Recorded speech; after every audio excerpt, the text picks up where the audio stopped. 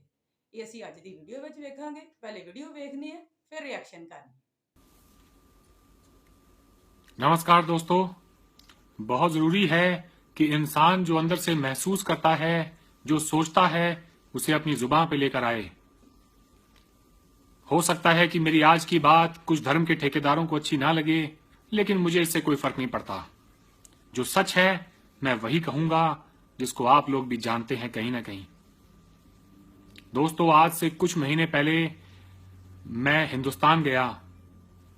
वहां जाके मुझे अपनी जिंदगी में पहली बार अमृतसर में हरमिंदर साहब जाने का मौका मिला। मैं जानना चाहता था उस जगह को जहां पे इतने सारे लोग हर रोज आते हैं। हमारे मुल्क में ताजमहल से भी ज्यादा लोग हरमिंदर साहब जाते हैं। दोस्तों, जब मैं वहां गया तो मैंने देखा कि वहां सभी बराबर थे। किसी ने मेरा मजहब नहीं पूछा, मेरी जेब में कितने पैसे हैं, मैं गोरा हूं, काला हूं, कहां से आया हूं, इस बात का वहां कोई फर्क नहीं पड़ता किसी को। वहां सभी बराबर हैं। आप लंगर में जाएं, आप 24 घंटे कभी भी बैठ के वहां खाना खा सकते हैं। वहां आपसे कोई नहीं पूछेगा कि आपकी जेब में कितने पैसे हैं। या फिर आप जाएं तो आप जाके वहां पे उनके डोनेशन बॉक्स में कुछ डोनेशन डाल के जाएं, आपको कोई कुछ भी नहीं कहता। कितना खूबसूरत नजारा था। मैं घंटों वहां बैठे रहा और मैं यही सोचता रहा कि ये कितनी पावन भूमि है कि जहां पे इंसान की कद्र है।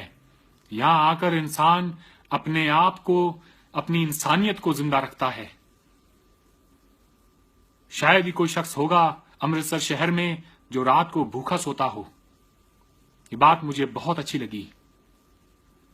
मुझे इस बात की फिक्र नहीं थी कि मैं अंदर टेंपल में जा रहा हूं तो बाहर मेरे जूते चप्पलों का क्या होगा। आप समझ रहे हैं इस बात को अच्छी तरह से, मेरा इशारा किस तरफ है। किसी ने पैसे नहीं लिए, लाखों लोग जाते हैं और किसी के भी जूते चप्पल वहां पे चोरी नहीं होते। कितनी अच्छी बात है ये। इंसान है हम दोस्तों, हमें एक दूसरे से सीखने की जरूरत है। खैर, हरमिंदर साहब जाने के बाद जो मेरे मन में आस्था थी वो और भी मजबूत हुई उस परम पिता परमेश्वर को लेके। वक्त था मेरे पास तो मैंने सोचा अपनी मां और नानी को हनुमान जी के मंदिर सालासर धाम भी लेके जाऊं। पर क्योंकि मेरे जो बुजुर्ग हैं उनके घुटने जो हैं वो इतने मजबूत नहीं है कि वो लाइन में घंटों तक खड़े रहें, तो उन्होंने कहा कि बेटा कोई बात नहीं, हम वहां चल पड़ेंगे और हम वीआईपी दर्शन कर लेंगे। तो मैंने पूछा कि ये वीआईपी दर्शन क्या है। इस बात का मुझे अंदाजा हुआ कि आप वहां जाएं और कुछ पैसे दें और एक आपके लिए एक अलग से लाइन खुल जाती है जिससे आप जल्दी जल्दी वहां से दर्शन करके और बाहर निकल सकते हैं। मैं दंग रह गया। मैं सोच में पड़ गया कि ये कैसा मजहब है, ये कैसा धर्म है जिसमें अपने भगवान को मिलने के लिए मुझे पैसे देने पड़ेंगे। भगवान के लिए तो सब एक बराबर हैं, चाहे वो गरीब हो, अमीर हो, कैसा भी हो। फिर मुझे एहसास हुआ कि कमी धर्म में नहीं है, धर्म के ठेकेदारों में है। हम सब ने वो फोटो देखी है बचपन में जहां पे श्री राम भगवान की जो तस्वीर है वो हनुमान जी के छाती के अंदर चीर के दिखा देते हैं कि राम मेरे मन में बसते हैं। तो मैंने भी अपने आप को समझाया कि अरविंद, राम हम सब के मन में बसते हैं। इन लोगों की मुझे जरूरत नहीं है जो लोग धर्म के नाम पे और भगवान का सौदा करते हों। और मैंने फैसला किया कि मैं वहां नहीं जाऊंगा। मैं आप लोगों से पूछना चाहता हूं, क्या यह सही है कि भगवान के दर्शन के लिए कुछ लोग पैसे दे के एक वीआईपी लाइन में चले जाएं? मैं आप लोगों से पूछता हूं, भगवान के घर में कोई वीआईपी हो सकता है क्या? वहां तो सभी बराबर हैं। आप गुरुद्वारे में जाएं, चर्च में जाएं, मस्जिद में जाएं, मैंने कोई वीआईपी लाइन नहीं देखी वहां पे। फिर हमारे ही धर्म में ये वीआईपी लाइन क्यों होती है? अंदर जो पुजारी हैं वो खा खा के मोटे हो गए हैं। लेकिन बाहर बैठा सड़क पे जो इंसान भूखा है उसको एक रोटी भी नहीं मिलती।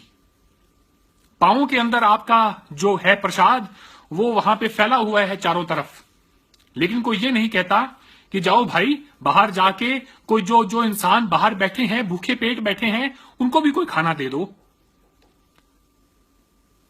सिख धर्म को आए हुए तो ज्यादा साल नहीं हुए, यही 400 साल हुए हैं। हमारा धर्म तो बहुत पुराना है। हमें हरविंदर साहब से कुछ सीखना चाहिए, हम सभी को सीखना चाहिए कि अगर वहां पे 24 घंटे लंगर चल सकता है तो ये मंदिर जहां पे लोग करोड़ों का दान देके जाते हैं यहां पे 24 घंटे लंगर क्यों नहीं चलते। हम नारा लगाते हैं जय श्री राम का, राम भगवान ये तो नहीं चाहते थे, हनुमान जी ये तो नहीं चाहते थे कि कोई उनके दर पर आए और पैसे देके उनके जल्दी दर्शन कर ले। दोस्तों, ये धर्म के नाम पे जो लोग अपनी दुकानें खोल खोल के बैठे हैं, हमें इन लोगों से अपनी जान छुड़ानी होगी, इनसे सवाल करना होगा। अगर आप नहीं करेंगे तो हिंदुस्तान की आने वाली नस्लें आपको कभी माफ नहीं करेंगी। इस मुल्क में कितनी गरीबी है ये बात आपसे छुपी हुई नहीं है। ਵੀਡੀਓ ਵੇਖੀ ਆ ਅਸੀਂ ਹਿੰਦੂ ਧਰਮ ਦਾ ਬੰਦਾ, ਉਹਨੇ ਜਾ ਕੇ ਜਦੋਂ ਆਪਣੇ ਮੰਦਰਾਂ 'ਚ ਫਰਕ ਵੇਖਿਆ ਹੈ, ਜਿੱਥੇ ਅਮੀਰ ਗਰੀਬ ਦਾ ਫਰਕ ਦੱਸਿਆ ਗਿਆ ਹੈ।